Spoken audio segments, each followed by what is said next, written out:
Halo teman-teman, jangan lupa tekan tombol subscribe.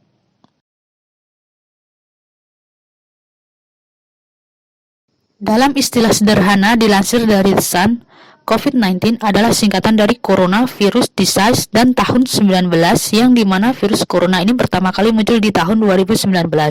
Virus corona ini pertama kali terdeteksi di Wuhan, Cina. Kasus positif COVID-19 di dunia semakin bertambah setiap hari. Sifat penularannya yang masif dan global membuat Organisasi Kesehatan Dunia atau WHO melabeli penyakit yang disebabkan virus corona ini sebagai pandemi. Namun diharapkan seluruh masyarakat agar tidak menjadi cemas, khawatir, panik, atau takut. Masyarakat diminta bijak dalam mengkonsumsi berbagai informasi seputar virus corona untuk meredam perasaan tak nyaman akibat situasi yang sedang terjadi sekarang ini.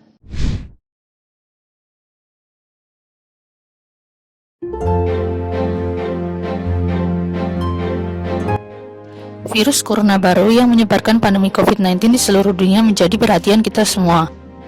Sejak pertama kali dikabarkan pada 31 Desember hingga hari ini Sabtu 18 April 2020, virus ini telah menginfeksi lebih dari 2.200.000 orang di 185 negara dan 2 kapal pesiar internasional.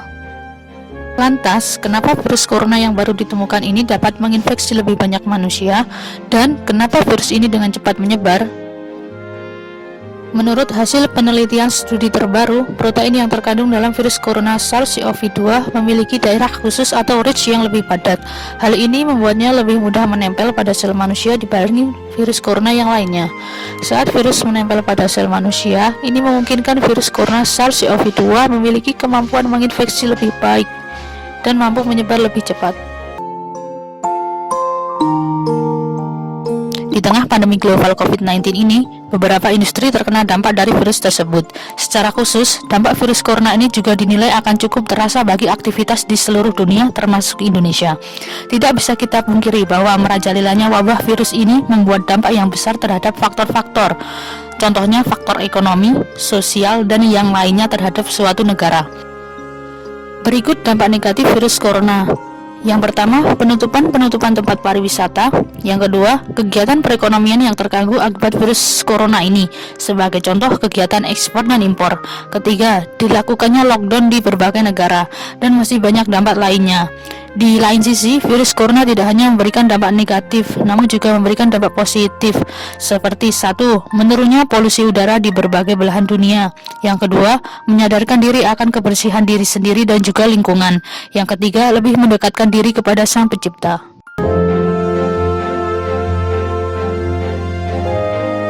Tingkat kematian virus corona kecil dibandingkan SARS yang masih satu keluarga. Penyebaran virus corona sejauh ini kerap dikaitkan dengan virus serupa yakni SARS. Dibandingkan COVID-19, tingkat kematian akibat SARS yang penyebarannya masuk dalam kategori epidemi justru lebih tinggi yakni mencapai 9,6%. Selain SARS, MERS juga termasuk dalam kategori penyakit epidemi, lantaran penyakit ini menyebar secara aktif. Jika sumber penyebaran SARS dan COVID-19 dari negara Asia, MERS justru berasal dari negara di Timur Tengah. Meski begitu, kita tetap harus waspada dan melakukan pencegahan supaya terhindar dari virus ini. Struktur virus corona adalah virus beramplop yang diselubungi oleh glikoprotein, di mana sebuah virus beramplop biasanya akan hancur jika terkena pelarut lemak seperti sabun, desinfektan, cairan pembersih lantai, dan pemutih pakaian. Sehingga menerapkan gaya hidup bersih seperti mencuci langsung pakaian kotor, cuci tangan, rutin mengepel lantai, mandi, tentu akan mengurangi paparan virus yang mungkin masuk ke dalam tubuh Anda. Hoax bikin virus corona menakutkan. Berita dan informasi hoax yang membuat virus corona menjadi terlihat sangat menakutkan. Seiring meluasnya wabah virus ini, masyarakat dibuat panik dengan berita-berita palsu yang terus merajalela. Oleh karena itu, kita harus bisa menyaring informasi tersebut dengan benar atau tidaknya. Jangan sampai kita termakan hoax. Seiring dengan banyaknya berita palsu tentang virus ini, pemerintah juga telah bertindak tegas, memberikan hukuman berat kepada seseorang pembuat atau menyebar berita hoax. Oke teman-teman, ini tadi adalah pembahasan seputar fakta menarik seputar COVID-19 yang sedang meluas hingga saat ini. Semoga cepat ditemukan vaksin yang cocok. Terima kasih dan sampai bertemu lagi. Dadah.